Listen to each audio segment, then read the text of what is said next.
Sur le prolongement de la route des pêches, après quelques kilomètres, nous entrons dans la ville de Ouida.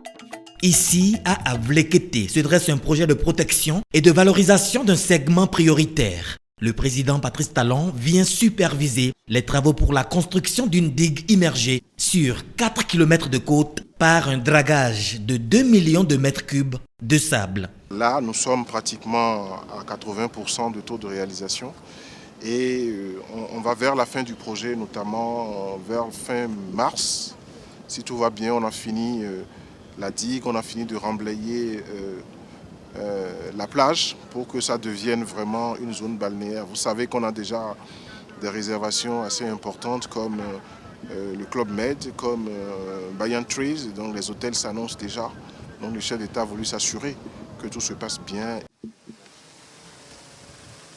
Les travaux ont démarré avec l'entreprise Yam de Nul le 6 décembre 2018. Les remarques du chef de l'État sont relatives entre autres à la profondeur, à la sécurité des nageurs et à une exploitation judicieuse de l'ouvrage.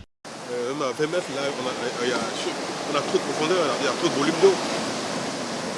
Il est un fait que quand on fera le rechargement de la plage, il y a une partie qui va... Oui, il ne faut pas faire semblant. Est-ce qu'il n'y a pas le retour de vagues, ne crée pas un mouvement vers les rochers pour les nageurs? Nous avons la digue comme ça. Le lac marin, là. Il y a quand même un petit retour de vagues. Il y a un petit mouvement. Il doit y avoir des turbulences juste à côté, mais ce qu'on voit, c'est que les vagues passent au-dessus de la digue et puis elles continuent jusque vers la plage. Oui. Mais est-ce qu'il n'y a pas de risque que les nageurs proches de la digue soient projetés contre les pierres? Il y aura toujours le mouvement des vagues qui passent au-dessus. Donc normalement, ça devrait je crois peut-être à 1 ou 2 mètres ou 5-10 mètres de pierre, il ne faut pas aller jusque-là. Il faut garder un peu ces distances quand même, des distances de sécurité. Les populations d'Avlekete ont été sensibilisées sur le sens de civisme et les avantages à tirer de cette œuvre.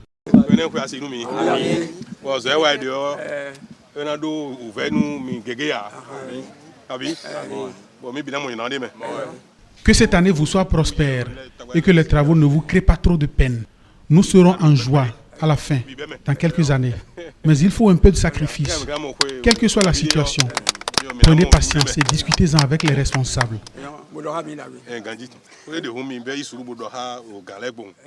Votre bien-être me préoccupe énormément. Je voudrais demander aux populations vraiment d'être non seulement attentives, mais patientes.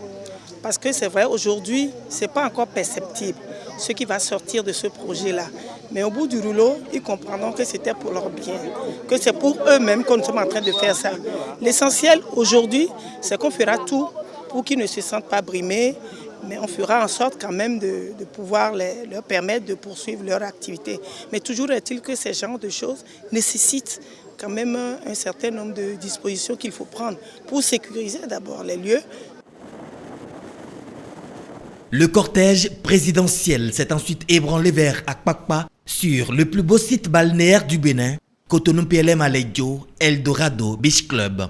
Lors de son passage en 2018, le premier magistrat a instruit pour la construction d'un lac marin. Les travaux sont totalement finis, vous avez vu la digue, le lac marin est créé et nous sommes en train de voir quels sont les aménagements qui vont accompagner ça. Donc cette sortie du chef de l'État a été totalement dédiée aux aménagements balnéaires et à la protection côtière et comment nous lançons maintenant les projets de développement hôtelier et touristique sur ces deux sites. Par ailleurs, sur les deux sites visités, les populations se sont illégalement installées sur le domaine public maritime. Une fois encore, le père de la nation a fait parler son cœur. Normalement, ce n'est pas un domaine qui donne droit à une indemnisation.